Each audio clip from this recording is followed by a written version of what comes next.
Nifty 26,000 கால் ஆப்ஷனில் நான் ஒரே ஒரு லாட்டு 170 கிட்ட என்ட்ரி எடுத்திருக்கேன். என்னுடைய ஸ்டாப் லாஸ் பார்த்தீங்கன்னா 10 பாயிண்ட்ஸு, டார்கெட் வந்து 20 பாயிண்ட்ஸ்க்கு மேலே செட் பண்ணிக்கலாம் அப்படின்ற மாதிரி இருக்கேன்.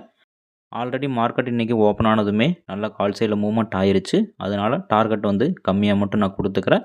எப்போவுமே ஹையில் போயிட்டு எடுத்துகிட்டு அதிகமான பாயிண்ட்ஸ் வைக்கிறது ரிஸ்க்கு. இன்றைக்கி புதன்கிழமை 26 நவம்பர் 2025. ஸோ இன்றைக்கி நம்ம எடுத்த இந்த ட்ரேடில் வந்து ஸ்டாப் லாஸ் ஹிட் ஆகுதா அல்லது டார்கெட் ஹிட் ஆகுதான்றதை பார்த்துக்கலாம். ஓகே, இப்போதைக்கு நமக்கு ஒரு 10 பாயிண்ட்ஸ் மூவ்மெண்ட் ஆகிட்டுருக்குது. ஸோ என்னுடைய எதிர்பார்ப்பு ஒரு 200க்கு மேலே போச்சு அப்படின்னா அந்த இடத்துல வந்து நம்ம ட்ரெயிலிங் ஸ்டாப் லாஸ் அப்ளை பண்ணிக்கலாம். ஓகே, இப்போதைக்கு 195 வரைக்கும் மூவ்மெண்ட் ஆயிருச்சு. ஸோ 200க்கு மேலே போச்சு அப்படின்னா அந்த இடத்துல நான் ஒரு ட்ரெயிலிங் ஸ்டாப் லாஸ் அப்ளை பண்ணிக்கிறேன். பிகாஸ் ஆல்ரெடி நல்லா கால் சைடில் மூவ்மெண்ட் நடந்துருச்சு.